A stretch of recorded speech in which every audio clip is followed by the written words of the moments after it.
রাসূলুল্লাহ সাল্লাল্লাহু আলাইহি সাল্লাম বলেন, লাউ আন্না নাহরান বিবাবি আহাদিকুম ইয়াগতাসিলু ফীহি কুল্লা ইয়াউমিন খামসা মাররাত হাল ইয়াবকা মিন দারনিহি শাইউন ক্বালু লা ইয়াবকা মিন দারনিহি শাই। রাসূলুল্লাহ সাল্লাল্লাহু আলাইহি সাল্লাম বললেন, আচ্ছা তোমাদের কারো বাড়ির সামনে একটা পুকুর আছে, ওই পুকুরে বাড়ির মালিক দৈনিক 5 বার গোসল করে, বলো তো তোমরা তার শরীরে কোনো ময়লা অবশিষ্ট থাকবে?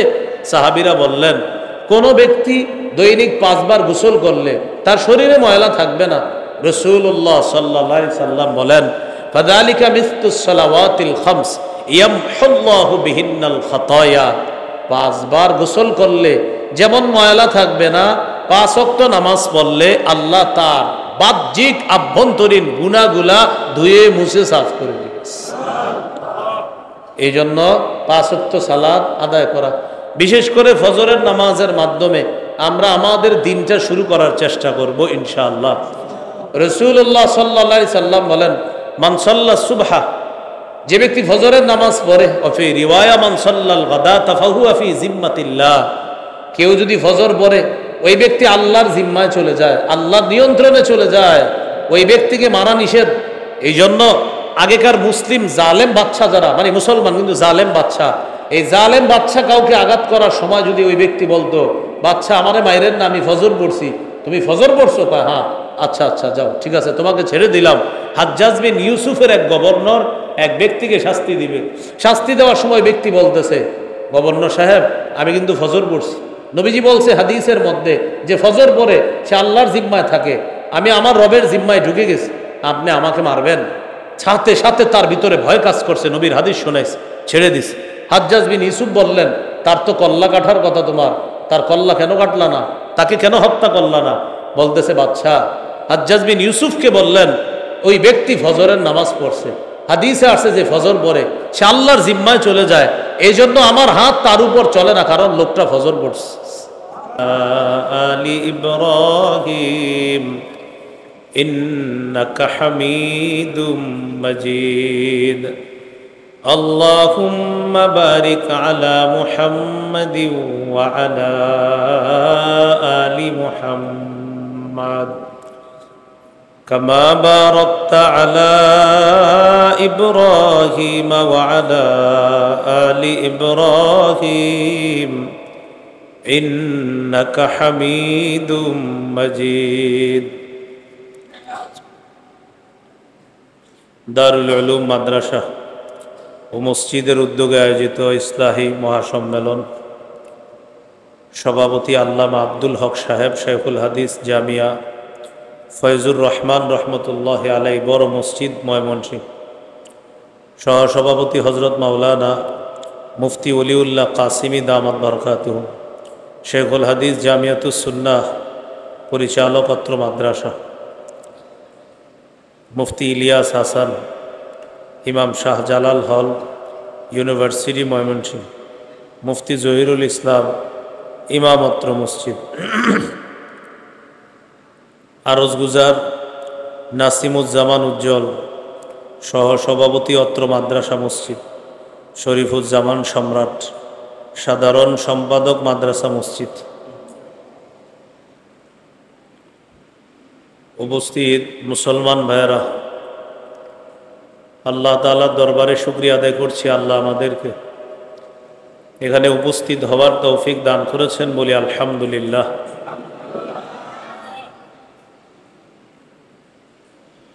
ইসলাহি মাহফিল, ইসলাহ শব্দের অর্থ হলো সংশোধন করা, পরিশুদ্ধ করা, গুনাহ থেকে নিজেকে মুক্ত রাখা। সূরা আনআমের 120 নম্বর আয়াত তেলাওয়াত করলাম। এই আয়াতে আল্লাহ বলেন, ওয়াদারু যাহিরাল ইসমি ওয়া বাতিনা, তোমরা প্রকাশ্য গুনাহ ছেড়ে দাও, গোপন গুনাহ ছেড়ে দাও। প্রকাশ্য পাপ ছেড়ে দাও, গোপন পাপ ছেড়ে দাও। আমি আপনি আমরা যে পাপের মধ্যে ডুবে আছি, এটা প্রকাশ্য পাপ হোক গোপন পাপ হোক, আল্লাহর হুকুম, এটা ছেড়ে দাও। পাপ মৌলিকভাবে দুই প্রকার। এক নম্বর তারকুল মা'মুর, আল্লাহর আদেশগুলা ছেড়ে দেওয়া। দুই নম্বর ফি'লুল মাহজুর, নিষিদ্ধ জিনিসগুলা করা। সোজা কথা, আল্লাহ যা আদেশ করেছেন তা না করা, আল্লাহ যা নিষেধ করেছেন তা করা। আল্লাহ আদেশ করেছেন এটা না করা পাপ, আল্লাহ যা নিষেধ করেছেন এটা করা পাপ। যেমন আল্লাহর আদেশ আকিমুস সালাতা ওয়া আতুজ যাকাহ, তোমরা নামাজ কায়েম করো, এটা আল্লাহর আদেশ। ওয়া আতুজ যাকাত, তোমরা যাকাত আদায় করো, এটা আল্লাহর আদেশ। এই আদেশ পালন না করা পাপ। সূরা হজের ৭৭ নম্বর আয়াতে আছে, ইয়া আইয়ুহাল্লাযীনা আমানুর কাউ ওয়াসজুদু ওয়া'বুদু রাব্বাকুম ওয়াফআলুল খায়রা লাআল্লাকুম তুফলিহুন। হে ঈমানদারগণ, তোমরা রুকু করো, তোমরা সিজদা করো, তোমরা রবের ইবাদত করো, তোমরা ভালো কাজ করো, যাতে তোমরা সফল হও। রুকু করা আল্লাহর হুকুম, সিজদা করা আল্লাহর হুকুম, ইবাদত করা আল্লাহর হুকুম, ভালো কাজ করা আল্লাহর হুকুম। আল্লাহর এই আদেশগুলা না করা পাপ। আল্লাহর আদেশগুলা না করা পাপ। দুই নম্বর প্রকার হলো আল্লাহর নিষেধগুলা করা পাপ। যেমন সূরা আলী ইমরানের ১৩১ নম্বর আয়াতে আছে, ইয়া আইয়ুহাল্লাযীনা আমানু লা তা'কুলুর রিবা আযআফাম মুদাআফা। হে ঈমানদারগণ, তোমরা বহুগুণে বৃদ্ধি করে সুদ খেও না। তোমরা বহুগুণে চক্রাকারে বৃদ্ধি করে সুদ খেও না। সুদ খাওয়া আল্লাহর নিষেধ। এখন কেউ যদি এটা খায় পাপ। সুদ খাওয়া আল্লাহর নিষেধ, এখন এই নিষেধ যদি কেউ করে এটা পাপ। তাহলে আদেশগুলা ছাড়া পাপ, নিষেধগুলা করা পাপ। আল্লাহ আমাদেরকে সুদ খাইতে নিষেধ করছে, আল্লাহ আমাদেরকে ঘুষ খাইতে নিষেধ করছে। এই নিষেধাজ্ঞাগুলা করা পাপ। নিষিদ্ধ পাপগুলা আবার চার প্রকার। এক নম্বর আয-যুনুবুল মালাকিয়া, এমন পাপ যেটা মানুষ করলে পাপ, কিন্তু খালেকের জন্য এটা পাপ না। যেমন খালেক হলেন রব, লালন পালনকারী হলেন আল্লাহ। কোন মানুষ যদি বলে আমি লালন পালনকারী, যেমন ফেরাউন বলেছে আনা রব্বুকুমুল আ'লা, আমি তোমাদের সবচেয়ে বড় রব। নাউজুবিল্লাহ। ফেরাউন বলেছে আমি তোমাদের সবচেয়ে বড় রব। এখন বলেন তো রব কে? তাহলে রব আল্লাহ। মানুষ যদি বলে সে রব, পাপ, এটা নিষেধ। অহংকার আল্লাহর চাদর, এই চাদর নিয়ে টানাটানি করা পাপ। আল্লাহর চাদর অহংকার, এটা আল্লাহর চাদর। এখন মানুষ যদি অহংকার করে এটা পাপ। এই জন্য মানুষের জন্য অহংকার করা নিষেধ। লা ইয়াদখুলুল জান্নাতা মান কানা ফি কলবিহি মিসকালু হাববাতিন মিন খারদালিন মিন কিব। কারো অন্তরে যদি সরিষা পরিমাণ অহংকার থাকে সে জান্নাতে প্রবেশ করবে না। এখান থেকে শিখলাম অহংকার কার চাদর? আল্লাহ। অহংকার নিয়ে টানাটানি করা এটা নিষেধ। এই চাদর নিয়ে টানাটানি করা নিষেধ। এই গেল আপনার নিষিদ্ধ পাপের প্রথম প্রকার।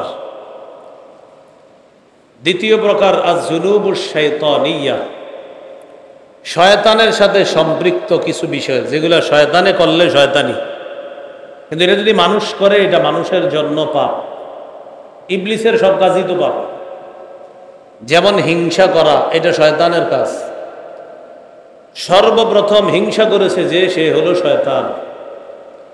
রাসূলুল্লাহ সাল্লাল্লাহু আলাইহি সাল্লাম বলেন, ইয়াকুমুল হাসাদ, তোমরা হিংসা থেকে বাঁচো। ফাইন্নাল হাসাদা ইয়াকুলুল হাসানাত কামা তাকুলুন নারুল হাতব। হিংসা এমন একটা গুনাহ, আগুন যেমন কাঠকে জ্বালিয়ে পুড়িয়ে শেষ করে দেয়, হিংসা মানুষের নেক আমলগুলাকে শেষ করে দেয়। নাউজুবিল্লাহ। তাহলে বলেন তো, হিংসা কার কাজ? শয়তানের। কার কাজ? এটা মানুষ করা পাপ। নিষিদ্ধ পাপের 3 নম্বর প্রকার। এটা বন্ধ করো। আয-যুনুবুস সাব'ইয়্যাহ, জুলুম করা, নির্যাতন করা, দুর্বলের উপর আক্রমণ করা, দুর্বলের অধিকার খর্ব করা পাপ। যে কোনো জুলুম নিষিদ্ধ, ছোট জুলুম বড় জুলুম সব নিষিদ্ধ। মসজিদে আসছেন, দরজা দিয়ে ঢুকলেন, মসজিদের সামনে 4-5 জন মুসল্লির জুতা রাখা, আপনি আপনার জুতার কাদাগুলো দিয়ে অন্য মুসল্লিদের জুতা নষ্ট করা জুলুম। এটা নিষেধ, এটা অন্যায়, এটা পাপ। মসজিদে এসে আপনার পাশে একজন দাঁড়িয়েছে, যারা আপনি দেখতে পারেন না, দেখতে না পারার কারণে হাতের কোনা দিয়ে একটা এইভাবে দিচ্ছেন জুতা, এটা নিষেধ, এটা জুলুম, এটা পাপ। মসজিদের কলের পানি মুসল্লিরা ব্যবহার করে অজু করে, অজু করার সময় ইচ্ছাকৃতভাবে লম্বা সময় কল ছেড়ে আরেকজনের সাথে কথা বললেন। কল চলতেছে, পানি পড়তেছে, আর আরেকজনের সাথে বললেন, কি ব্যাপার, কোথেকে আসছেন, কখন আসছেন? এটা মসজিদের পানি পড়তেছে, এটা জুলুম, এটা পাপ, এটা নিষেধ। দোকানে ক্রয় করতে গেলেন, যাওয়ার পর ইচ্ছা করে দোকানদারকে জাল নোট দেওয়া, এটা জুলুম। দোকানদারও ইচ্ছা করে আপনাকে 1 কেজি আপেলের জায়গায় একটা আপেল কম দেওয়া, এটা জুলুম। এই জুলুম সর্বক্ষেত্রে নিষিদ্ধ। কোন দোকানদারের কাছে গিয়ে চাঁদা চাওয়া জুলুম। কোন মানুষের কাছে গিয়ে এই কথা বলা, তুমি যদি এলাকায় থাকতে হও তাহলে তোমার এই করতে হবে, অথচ এই এলাকা ওই ব্যক্তি টাকা পয়সা দিয়ে জায়গা করেছে, এরপরেও তার উপর গিয়ে আপনি ক্ষমতা দেখানো, দখলদারিত্ব করা, এটা জুলুম, এটা নিষেধ। এ হলো 3 নাম্বার নিষিদ্ধ পাপ। 4 নাম্বার আয-যুনুবুল বাহিমিয়্যা, এমন পাপ যে পাপ পশুর সাথে সম্পর্ক, পশু করলে এটা পশুর ব্যাপার, এটা যদি মানুষ করে এটা পাপ, পশু সুলভ আচরণ। যেমন কুকুর রাস্তাঘাটে একটা কাজ করে ফেলে, যেটা মানুষ যদি করে অন্যায়, ঠিক আছে না? একটা বিষয় কুকুর যেখানে সেখানে একটা আপনার খারাপ কাজ তার দ্বারা হয়ে যায়, যেখানে সেখানে। কিন্তু মানুষের দ্বারা এই কাজটা হওয়া, এটার নাম হবে ব্যভিচার, জিনা। সূরা নূরের 2 নম্বর আয়াতে আল্লাহ বলেন, আয-যানিয়াতু ওয়াজ-যানি ফাজলিদু কুল্লা ওয়াহিদিম মিনহুমা মিআতা জালদা। ব্যভিচারিণী নারী, ব্যভিচারী পুরুষ যদি অবিবাহিত হয় তাদেরকে 100 বেত্রাঘাত করা হবে। ব্যভিচারিণী নারী, ব্যভিচারী পুরুষ যদি বিবাহিত হয় তাদেরকে পাথর মেরে হত্যা করা হবে। এখন আমাদের দেশে যদি এরকম কোনো আইন করার চেষ্টা করা হয়, নারীদেরকে, যৌনকর্মীদেরকে শ্রমিকের অধিকার দিয়ে তাদেরকে শ্রম অধিকারে শ্রমিকের মর্যাদা দেওয়া, এর মানে হলো মানুষকে হাইওয়ান বানানোর চেষ্টা করা। এটা পাপ, এটা অন্যায়, এটা নিষিদ্ধ। এজন্য স্বাধীনতার নামে এই কথা বলা, শরীর আমার, সিদ্ধান্ত আমার, এই কথা বলে আপনি যে কোনো অন্যায় করা, এটা হলো পশুসুলভ আচরণ আপনার মধ্যে আনা, যেটা সূরা আরাফের 56 নম্বর আয়াতে আল্লাহ বলেন, আলা লাহুল খালকু ওয়াল আমর। শোনো, সৃষ্টি তার, হুকুম তার। বলেন তো, আমরা কার সৃষ্টি? তাহলে আমরা কার? বলেন, আমরা কার? আমরা দুনিয়াতে চলবো, আইন হবে কার? তাহলে আমার সাথে বলেন, সৃষ্টি কার, হুকুম হবে কার? এবার সব পুরাটা বলেন, বলেন সৃষ্টি আল্লাহর, বলেন হুকুম আল্লাহ। তাহলে এটা বলা যাবে না শরীর আমার, সিদ্ধান্ত আমার, না, বলবেন শরীর আল্লাহর, সিদ্ধান্ত আল্লাহর। শরীর কার? সিদ্ধান্ত কার? তো এই কথা বইলা মানুষকে হাইওয়ান বানানোর চেষ্টা করা, জানোয়ার, পশু সুলভ কোনো আচরণ মানুষের মধ্যে আনা, এটা পাপ, এটা অন্যায়। কিছু পশু সুলভ আচরণ আছে, এটা পশুর জন্য পাপ না, কিন্তু মানুষের জন্য পাপ। যেমন কিছু পশু ফজরের সময় ফজর না পইরা ঘুমায়, আছে না? ফজরের সময় পশু ফজর পড়ে না, ঘুমায়, এটা পশুর ব্যাপার। কিন্তু মানুষ যদি ফজর না পড়ে ঘুমায়, এটা কি ন্যায় না অন্যায়? এটা পাপ। গরু ফজরের সময় যদি ঘুমায়, এটা গরুর ব্যাপার। গরু যদি 8টা 9টা বাজে ঘুম থেকে ওইটা হাম্বা হাম্বা করে মালিকরে বুঝায়, আমার পানির পিপাসা লাগছে, পানি দেন, আদার দেন, এটা গরুর কাজ। মানুষও যদি ফজর না পইরা ঘুমায় আর 9টা 10টায় উঠা মারে বলে 12টা বাজি দাও, গরু আর আমার মাঝে পার্থক্য কোথায় হলো? রাতে গরুও ঘুমাইলো, আমিও ঘুমাইলাম। গরু এশা পড়লো না, আমিও এশা পড়লাম না। গরু ফজর বললো না, আমিও ফজর বললাম না। গরু নাস্তা করলো, আমিও নাস্তা করলো। তো আমার আর গরুর পার্থক্য কোথায়? আমার আর গরুর পার্থক্য, আমি নামাজ পড়ি, আমি রবের গোলামি করি, ইবাদত করি। গরু নামাজ পড়ে না, তাই আমি শ্রেষ্ঠ মাখলুকাত, তাই আমি মানুষ ও গরু। কিন্তু আপনি অসংখ্য মানুষ পাবেন যারা ফজরের সময় ঘুমায় না। আছে ফজরের সময় ঘুমায় না পড়া নামাজ? আসলে আছে। ফজর না পড়া মানুষ ঘুমায়, এরকম কি আছে পৃথিবীতে? তো মানুষও ঘুমায়, পশুও ঘুমায়, পার্থক্য কোথায়? জন্য আল্লাহ বলেছেন উলাইকা কাল আনআম, এরা চতুষ্পদ জন্তুর মতো। বালহুম আদল, বরং কিছু মানুষ তো এর চেয়ে আরো নিকৃষ্ট। আল্লাহ আমাদেরকে বোঝার তৌফিক দান করেন। মূল আলোচনায় চলে আসি। পাপ প্রথমে মৌলিকভাবে 2 প্রকার। একটা হলো আল্লাহর আদেশগুলা ছেড়ে দেওয়া পাপ, 2 নাম্বার আল্লাহর নিষেধগুলা করা পাপ। নিষিদ্ধ পাপ 4 প্রকার। আল্লাহর সাথে সম্পর্কিত সিফাত মানুষ দাবি করা, এটা পাপ, এটা নিষেধ। যেমন রব দাবি করছে ফেরাউন, এটা নিষেধ।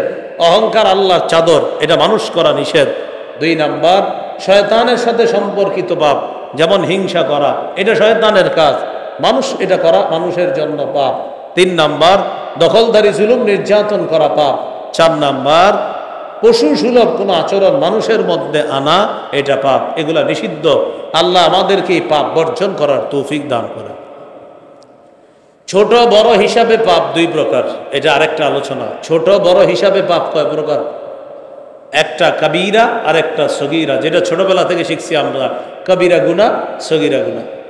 সূরা নিসার 31 নম্বর আয়াতে আল্লাহ বলেন ইন তাজতানিবু কাবাইরা মা তুনহাউনা আনহু নুকাফির আনকুম সাইয়্যাতিকুম ওয়া নুদখিলকুম মুদখালান কারীমা। বান্দা, যদি তোমরা কবিরা গুনাহ থেকে বাঁচো, আমি আল্লাহ তোমাদের সগীরা গুনাহগুলো মাফ করে দিব। মৃত্যুর পর তোমাদেরকে সম্মানের জায়গা জান্নাতে প্রবেশ করাবো। তাহলে কবিরা গুনাহ, সগীরা গুনাহ আছে। সগীরা গুনাহ মাফ পাওয়ার উপায় আছে অনেক। যেমন আজকে মুয়াজ্জিন সাহেব মসজিদে যিনি আজান দিছে, আজান দেওয়ার যতবার উনি আজান দেয় ততবার তার সগীরা গুনাহ মাফ হইতে থাকে। আবু দাউদের হাদিসে আছে আল মুআজ্জিনু ইউগফারু লাহু মাদা সাউতিহি ওয়া ইয়াশহাদু লাহু কুল্লু রাতবিন ওয়া ইয়াবিস। মুয়াজ্জিনের আজানের আওয়াজ চারপাশে যত দূর যায়, ওই পরিমাণ পর্যন্ত তার অপরাধ ক্ষমা করে দেওয়া হয়। মুয়াজ্জিনের আজানের আওয়াজ শুকনা ভিজা যত সৃষ্টির উপর দিয়ে যায়, এই শুকনা ভিজা সৃষ্টি কিয়ামতের ময়দানে মুয়াজ্জিনের পক্ষে আল্লাহর কাছে সাক্ষী দিবে। তাহলে একটা উপায় আজান দেওয়া। এজন্য বিশুদ্ধ উচ্চারণে আজান শিখে মুয়াজ্জিন সাহেবরে বলবেন, আমার একটু চান্স দেন, আমিও একটু আজান দিয়ে সব কামাই করতে চাই। কোনো মুয়াজ্জিন সাহেব যদি টানা 12 বছর আজান দেয়, ওয়াজাবাত লাহুল জান্নাত, তার জন্য জান্নাত ওয়াজিব হয়ে যায়। এই হলো গুনাহ মাফের একটা উপায়। গুনাহ মাফের আরেকটা উপায় 5 ওয়াক্ত নামাজ পড়া। সহিহ বুখারীর 526 নম্বর হাদিসে আছে, এক ব্যক্তি রাসূলুল্লাহ সাল্লাল্লাহু আলাইহি সাল্লামের কাছে এসে বললেন, আমার গুনাহ হয়ে গেছে, আমি গুনাহ থেকে কিভাবে মাফ পাবো? ওই মুহূর্তে আল্লাহ সূরা হুদের 114 নম্বর আয়াত নাজিল করে দিলেন, ওয়া আকিমিস সালাতা তারাফাইন নাহার ওয়া যুলাফাম মিনাল লাইল। তুমি দিনের 2 প্রান্তে নামাজ কায়েম করো এবং রাতের কিছু অংশে নামাজ কায়েম করো। ইন্নাল হাসানাতি ইউযহিবনাস সাইয়্যাত, নিশ্চয়ই পুণ্য পাপকে দূর করে দেয়, পুণ্য পাপকে দূর করে দেয়। পুণ্য দ্বারা 1 নাম্বার উদ্দেশ্য 5 ওয়াক্ত নামাজ। যারা 5 ওয়াক্ত নামাজ আদায় করবে তাদের পাপগুলা আল্লাহ পাক রব্বুল আলামিন ধুয়ে মুছে সাফ করে দেবে। তাহলে 5 ওয়াক্ত নামাজ পড়া।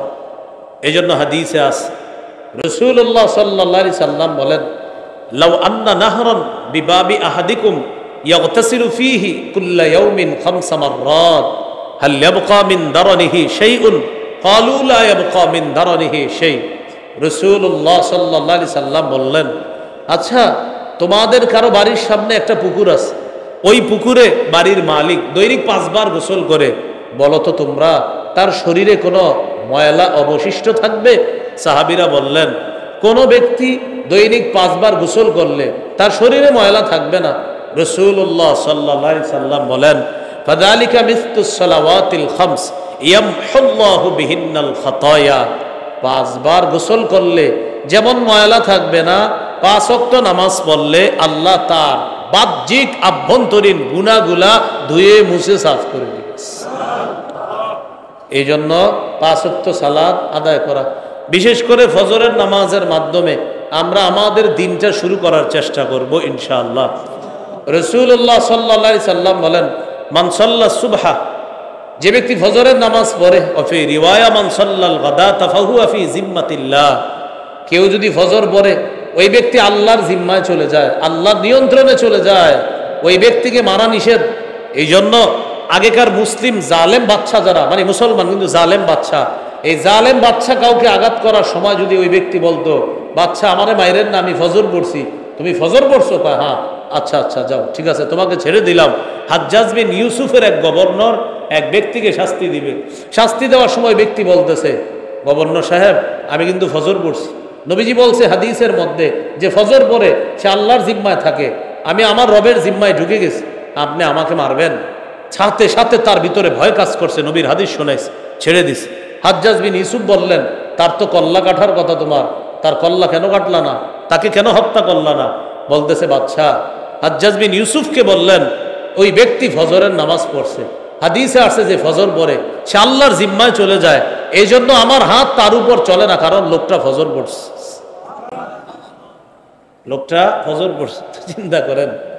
এই জন্য 5 ওয়াক্ত নামাজ পড়া, বিশেষ করে ফজরের নামাজের মাধ্যমে দিন শুরু করার চেষ্টা করা। তো বলছিলাম গুনাহ মাফের অনেক উপায় আছে, এর মধ্যে একটা হলো আজান দেওয়া, আর একটা হলো নামাজ পড়া। কবিরা গুনাহগুলা মাফের জন্য শর্ত আছে, শর্ত হলো তওবা করা। তওবার জন্য আবার মৌলিক 3টা শর্ত আছে, তওবার জন্য মৌলিক 3টা শর্ত। কবিরা গুনাহ মাফের একটা শর্ত হলো তওবা করা, আবার তওবার জন্য 3টা শর্ত আছে, সাথে আরেকটা, মোট 4টা শর্ত। আরেকটা কেন এটা পরে বলতেছি। 3টি শর্ত কি কি আমি বলছি শোনেন। 1 নাম্বার আল ইকলাউ আনিল মাসিয়া, গুনাহ থেকে ফিরে আসা, অতীতের গুনাহ থেকে ফিরে আসা। 2 নাম্বার আন নাদামু আলাল মাসিয়া, গুনাহের উপর অনুতপ্ত হওয়া। 3 নাম্বার আল আজমু বিল জাজম, দৃঢ় প্রতিজ্ঞা করা ভবিষ্যতে গুনাহ না করার। 3টা শর্ত আবার বলছি আমি। 1 নাম্বার অতীতের গুনাহ থেকে ফিরে আসা, 2 নাম্বার গুনাহের উপর অনুতপ্ত হওয়া, 3 নাম্বার দৃঢ় প্রতিজ্ঞা করা যে আমি আর গুনাহ করব না। কে জানে হয়তো এমন আছি, আমি আপনি যারা আছি, এমনও তো হতে পারে যে মসজিদ থেকে বের হওয়ার পরে আমরা চেষ্টা করব আর গুনাহ না করার। বলেন ইনশাআল্লাহ। তো এই জন্য 3টা শর্ত এখনই পূরণ করিনি, চলেন বলেন আল্লাহ গুনাহ থেকে ফিরে আসলাম, আল্লাহ আমি গুনাহের উপর অনুতপ্ত, আল্লাহ আমি প্রতিজ্ঞা করতেছি ভবিষ্যতে আমি গুনাহ করব না।